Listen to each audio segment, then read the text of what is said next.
going on, champions? It's time to look at another Marvel Champions deck. This one just came out here in Canada today, Friday, and I thought, heck, Star-Lord was pretty fun. Let's take a look at Gamora. Hit up all the Guardians of the Galaxy, although I did not do Galaxy's Most Wanted. That was too much to unpack for a fun YouTube video, so let's take a look at what Gamora has in store. I really enjoyed Star-Lord. A lot of fun hero. I appreciate everyone's comments during the video telling me where I missed some things and giving me some cool tips about the greatness of cards. I decided I'm going to do a little bit more Marvel Champions stuff here on this channel because as much as I'm known for my key forging skills, I do really like this. So, frequently asked questions. Do the 6 attack and or thwart events that Gamora may include in her deck count towards her minimum or maximum deck sizes? The answer is yes. While Gamora may include events in her deck outside of her chosen aspect, those events are still counted as part of both her minimum and maximum deck sizes. So, Gamora uses Aggression Plus. So it says, Gamora uses her lethal training and martial prowess to take down enemies and their malicious plots. Gamora's unique ability to add attack or thwart events from any aspect to her deck provides unlimited versatility, working well with her hero ability that removes threat when she plays attack events or deals damage when she plays thwart events. She can also gain benefits based on the action she performs earlier in the turn. Comboing attack and thwart events together is paramount to Gamora's success. Using the aggression aspect, clobber an enemy into dust or strike down the villain using the Mighty Godslayer. With the justice aspect, impede the villain from achieving their goals. With the protection aspect, make the first hit against enemies before they're able to do the same to you. Alright, so yeah, that's cool. And then of course we got the art here, which is pretty neato. Now let's crack this and get into the nitty-gritty of what this deck holds inside. And just do a quick little rundown of everything, which is always fun. So, dun-da-da-da, here we go. We got Gamora, also known as... Whoa, it's Gamora on both sides. Who would have thought that? That's just fun times right there. So we got Gamora... Outlaw, skilled tactician. You may include up to 6 attack and or thwart events in your deck from aspects other than your chosen aspect.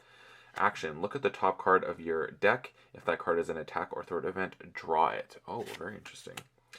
Then we have Gamora. Okay, a Nemesis set featuring Nebula, and then there's an ally featuring Nebula. That is really cool. So her finesse response. 2 thwart, 2 attack, 2 defense. That's nice. Finesse response. After you play an attack event, remove 1 threat from a scheme. Ooh, precision response. After you play a thwart event, deal 1 damage to an enemy. Ooh, that's very nice. I actually think I prefer the finesse as opposed to the precision, but that is very interesting. And or. You may include up to 6 and or. Okay, so that is very interesting right there. So that is Gamora. Her ally is... Oh, interesting. These do not belong to an aspect. Or these is... What am I talking about? This is Gamora's color. Is the silvery color, which is very neat. Looks like the basic to me. So Nebula, 2 thwart, 2 attack response. After Nebula enters play, search your deck for an attack or thwart event and add it to your hand. Shuffle your deck. Very nice. Acrobatic move. Hero action attack. Deal 2 damage to an enemy. You get 2 of those. Cross counter. Hero interrupt. It says attack, defense, thwart. When you would take any amount of damage, prevent 3 of that damage, deal 1 damage to an enemy, remove 1 threat from a scheme. Heck yes. This is sick. Gamora. Okay, Gamora and Star-Lord I really want to play together now, because with Star-Lord having all the stuff that puts extra encounter cards out, Gamora feels like well positioned to counter that in different ways. So this is really neat. Hero action thwart. Remove 1 threat from a scheme. You get a couple of those. Decisive blow. Hero action. Attack. Deal 4 damage to an enemy. 7 damage instead if you have played a thwart this turn. Oh, heck yes. 2 of those. And we got forward momentum. Thwart. Remove 3 threat from a scheme. 5 threat instead if you have played an attack event this turn. This is sick. I'm actually really liking this. I'm really liking this. I really like this so far. Conditioning room, alter ego action, exhaust conditioning room. Return the bottommost or attack or thwart event from your discard pile to your hand. Heal 1 damage from Gamora. Bottommost. That's interesting. I've never heard it go through like that before. I guess with this deck, you could do some really broken things if you play something and then do that. So that probably makes up for it. So resource, exhaust keen instincts, generate a what's that called? I can never remember this resource's name. It drives me nuts. It's is it protection? I know it's energy. Yeah, why can I never remember this one? There's energy, strength, and genius, and I never remember what that one's called. So we get 2 of those. Gamora's sword, restricted, max 2 restricted cards per player. Response: after you play an attack event, deal 1 damage to an enemy. Oh yes, and of course, Angela would be in this one because there is some really good lore in the graphic novels with Gamora and Angela, so I love this. That is a lot of text. 0 thwart, 2 attack, force response. After Angela enters play under your control, search the top 10 cards of the encounter deck for a minion and put it into play engaged with you. Shuffle the encounter deck. If a minion was not put into play this way, discard Angela. Oh, 0, that's why. I was like, what? That's not bad at all, actually. Clobber. It says, hero action, deal 3 damage to an enemy. If this is the first card you have played this round, return this card to your hand. Okay, so we got 3 of those. Plan of attack. It's a tactic. 0 cost. Oh, Clobber cost 2. It says, search the top 4 cards of your deck. Top 7 cards instead if you are in alter ego form. For an attack event and add that card to your hand, shuffle your deck. That seems really good for 0. I'm liking that. Some uppercut, which is deal 5 damage to an enemy. First hit with the... Ooh, we're getting a little bit of Venom shown here. A little bit of a spoiler season. First hit, it says hero action. Attack. Deal 2 damage to the villain. Hero interrupt. When a minion initiates attack, deal 2 damage to that minion. Oh... That is cool. I really like that. Impede. It says 2 cost. First hit for 1, 2. I'm really liking that. Impede. 2 cost. It says hero action thwart. Remove 3 threat from the main scheme. If this is the first card you have played this round, return this card to your hand. I am liking these things. And of course we got some upgrades. Combat trainings back in the mix. Your hero gets +1 attack. Upgrade, it is called God Slayer. It's a restricted weapon. Hero interrupt. When your hero makes a basic attack against a unique enemy, exhaust God Slayer, your hero gets +2 for that attack. So I guess with combat training you're getting up to +3. That's pretty cool. Oh, and here we got Drax in the mix.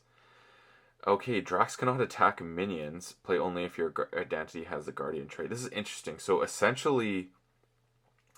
they're making it so you can have almost all the Guardians in your deck without having to play them all as heroes, which is kind of cool. I'm with it. Hit and run. Hero action, attack, thwart, deal for 3. It says deal 2 damage to an enemy, remove 2 threat from the scene. And like I said, Angela and Gamora have a lore where they're together doing stuff. You know, Lady Gamora, even when we first met, while I was beating you to death, I thought to myself, I bet she and I could be friends. I remember reading the graphic novel this came from. And of course, we got some resources. And the obligation is Unfilled Destiny. It says, exhaust your alter ego, remove Unfilled Destiny from the game, or choose and discard 2 events from your hand. Discard this obligation. Interesting. Sibling rivalry. Side scheme. One day, sister or father will see that I am far more worthy than you. Nebula. Players other than Gamora cannot remove threat from sibling rivalry. Interesting. Force response. After the villain phase begins, deal 1 face down encounter card to Gamora. Then we have Nebula, who is an elite scoundrel. Retaliate 2. Forced interrupt. When this minion would enter play, discard the Nebula ally from play. Oh, that's really cool. I like that. I'm really a fan of that. In a bind. Attached to Gamora. Treat Gamora's printed text box as if it were blank, except for traits. Hero action. Choose and discard an attack event from your hand and deal 1 damage to Gamora. Discard this card. Waylay, oh, she got beat up there. When revealed, stun and confuse Gamora. If Gamora is already stunned or confused, this card gains Surge. And that's all we got for the Gamora deck. Now let's see what we got here. Pivotal Moment, hero action, attack. Deal 2 damage to the villain, 5 damage instead if there's no threat on the main scheme. Oh, I like that. I really like that, especially in Justice. Here we have Comms Implant. Attached to a Guardian ally, max 1 per ally. Attached ally gets 1 Thwart and +1 hit points. Oh, I like that. True Grit. Response, Thwart. After your hero defends against an enemy attack, remove threat from a scheme equal to your hero's Thwart. Oh, interesting. Very interesting. I like that there. And we got some more enhanced reflexes. So that's all we got in Gamora. What are my thoughts here? Well, I think you can do some silly things with this Gamora deck for sure.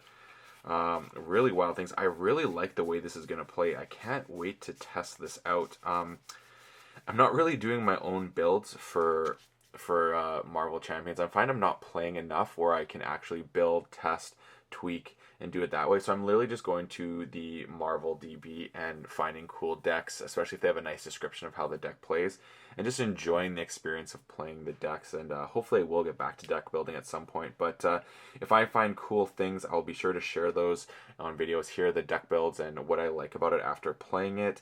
And I will definitely credit and link the deck list as I do so. But for now, I'm just going to test this out, probably with Star-Lord, and then throw Rocket and Groot in the deck, so I got everyone there, and go up in the Galaxy's Most Wanted schemes, because it's fun playing those. I really, really like this Guardian series right now, and I can't wait for Drax to drop next. So I hope you enjoyed this. Please let me know your thoughts, and if you'd like to see more of these, and if you'd like to see maybe just me find some random cool decks on Marvel DB and showcase what I liked about those and my experience playing with them.